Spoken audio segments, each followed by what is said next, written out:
Assalamualaikum warahmatullahi wabarakatuh. Perkenalkan, nama saya Tia Aulia dengan NIM 05091820250035, Program Studi Agronomi Fakultas Pertanian Universitas Sriwijaya. Saya di sini akan menjelaskan tentang materi Pancasila sebagai paradigma hidup bermasyarakat, berbangsa dan bernegara. Apa itu paradigma? Menurut Pasaribu, paradigma bisa diartikan sebagai keutuhan konseptual yang syarat akan muatan ajaran, teori, dalil, bahkan juga pandangan hidup. Kemudian, Pancasila sebagai paradigma pembangunan sosial budaya. Pada hakikatnya, Pancasila sebagai paradigma sosial budaya bersifat manusiawi. Pembangunan sosial budaya harus mampu meningkatkan harkat dan martabat manusia.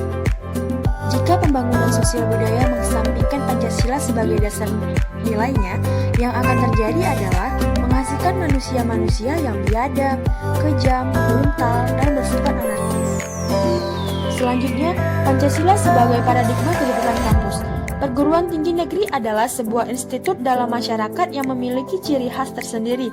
Pada dasarnya, aktualisasi nilai Pancasila dalam setiap pribadi sangatlah penting.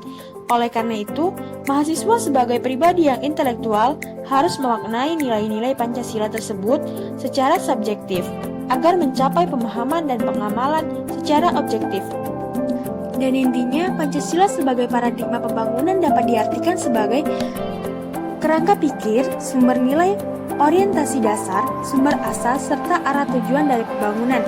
Nah, oleh karena itu, penggalian terhadap nilai-nilai Pancasila menjadikan dasar atau syarat utama dalam perencanaan program-program pembangunan yang dilakukan. Ada pendapat mengatakan bahwa landasan aksiologis bagi sistem politik Indonesia terkandung dalam Deklarasi Bangsa Indonesia melalui pembukaan Undang-Undang Dasar Negara Republik Indonesia tahun 1945 alinea keempat.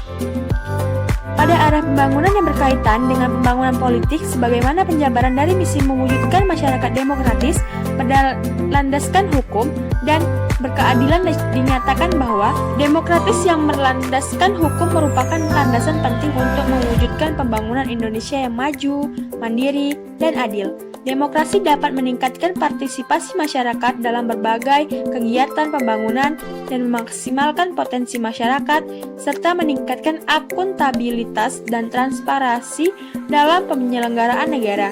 Hukum pada dasarnya bertujuan untuk memastikan munculnya aspek-aspek positif dan menghambat aspek negatif kemanusiaan, serta memastikan terlaksanakannya keadilan untuk semua warga negara tanpa memandang dan membedakan kelas sosial, ras, etnis, agama, maupun gender. Cukup sekian yang bisa saya sampaikan tentang menjelaskan materi Pancasila sebagai paradigma hidup bermasyarakat, berbangsa, dan bernegara. Apabila ada salah kata, saya mohon maaf. Dan saya akhiri. Wassalamualaikum warahmatullahi wabarakatuh.